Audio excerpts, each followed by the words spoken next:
Socio-Economic Rights and Accountability Project, SERAP, has asked the Minister of Water Resources, Engineer Suleiman Adamu, to clarify the action he has taken to find the alleged billions missing from the ministry and its agencies.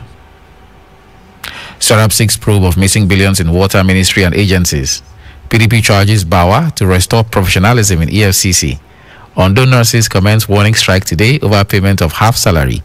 On business, DMO denies receipt of 2.2 trillion naira 2018 budgetary allocation. And in sports, Chelsea hold Manchester United in English Premier League. Details of these and more after this break. I am Charles Oporum.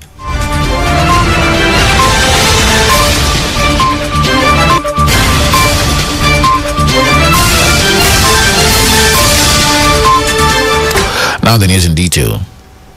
Socio-Economic Rights and Accountability Project, SERAP, has asked the Minister of Water Resources, Engineer Suleiman Adamu, to clarify the action he has taken to find the alleged billions missing from the ministry and its agencies.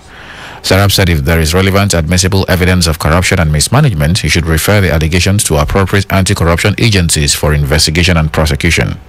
The request was contained in a Freedom of Information request dated 27th of February 2021, signed by SERAP Deputy Director Kolawole Oluwadare. The letter is copied to Chairman, Independent Corrupt Practices and Other Related Offences Commission, ICPC, Professor Bolaji Owasanoye, SAN, and Chairman, Economic and Financial Crimes Commission, EFCC, Abdul Rashid Bawa. SERAP gave the Minister 14 days to respond to his request, failing of which it said the incorporated trustees of the body shall take all appropriate legal actions to compel the Ministry to implement the recommendations in the public interest. Meanwhile, the People's Democratic Party, PDP, has charged the new chairman of the Economic and Financial Crimes Commission, Abdul Rashid Bawa, to re-engineer and restore professionalism in the anti-graft agency. The party urged Bawa to avoid the pitfalls of his immediate predecessor in office, Ibrahim Magu, by resisting all partisan pressures to use the agency as a tool for political persecution, harassment of dissenting voices, settling of personal scores, as well as for personal enrichment. A statement on Sunday by the spokesman for the PDP, Kola Olobodiyan. In a statement on Sunday by the spokesman for the PDP, Kola Olobodiyan, and heads of various tertiary institutions in the country have agreed to conclude all 2020-2021 admissions by the 15th of June. The board made the disclosure in a statement signed on Sunday by its head of media and publicity, Dr. Fabian Benjamin, in Abuja. It said that public universities would conclude admissions a month before private universities, polytechnics, and colleges of education. Dr. Benjamin said the decision was reached during a virtual meeting held recently, during which issues concerning admissions process were discussed.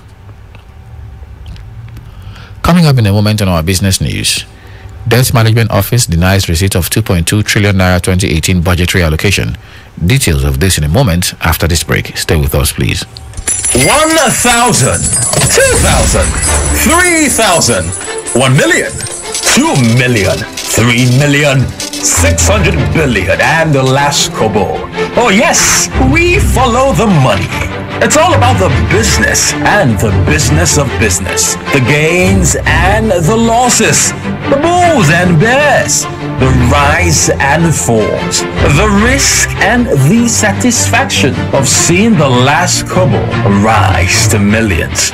On KUFM's Business News, the simple and complex jargons of business just make sense.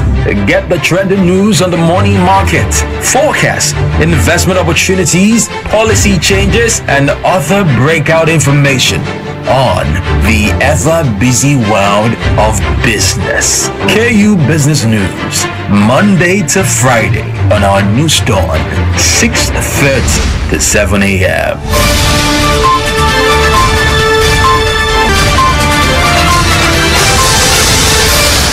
Welcome back. You're still on to News Dawn on 92.7 KUFM Benin City. And on business, the Debt Management Office, DMO, has denied the receipt of 2.2 trillion naira in its 2018 budgetary allocation. The office said the money was not released to them but managed by the Office of the Accountant General of the Federation.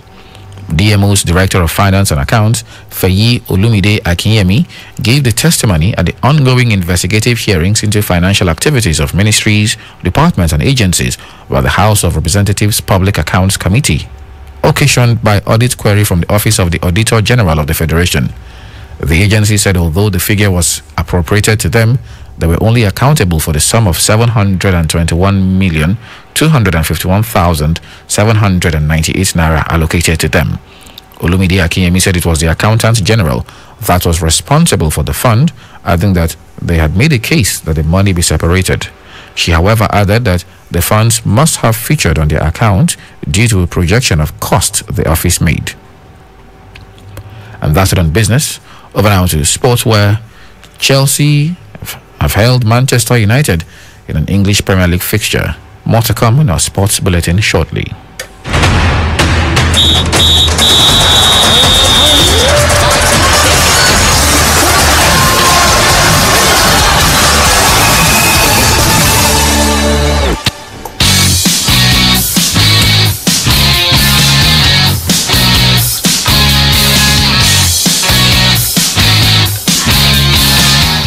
Manchester United lost further ground on Premier League leaders Manchester City after they played out a goalless draw with Chelsea at Stamford Bridge on Sunday evening.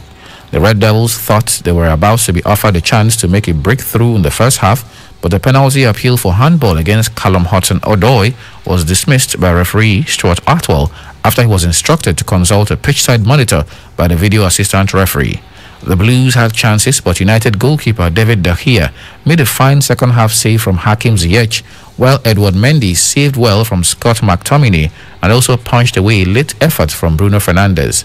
Manchester United remain second, but are now 12 points adrift of City, while the result left Chelsea outside the top four with 1 point behind West Ham United. Elsewhere, Ivorian forward Nicolas Pepe netted as Arsenal beat Leicester City 3-1, while Gareth Bale scored twice and had an assist to help Tottenham Hotspur to a 4-0 win over Burnley. Liverpool played a goalless draw with Sheffield United, and Crystal Palace and Fulham also drew goalless. And finally, on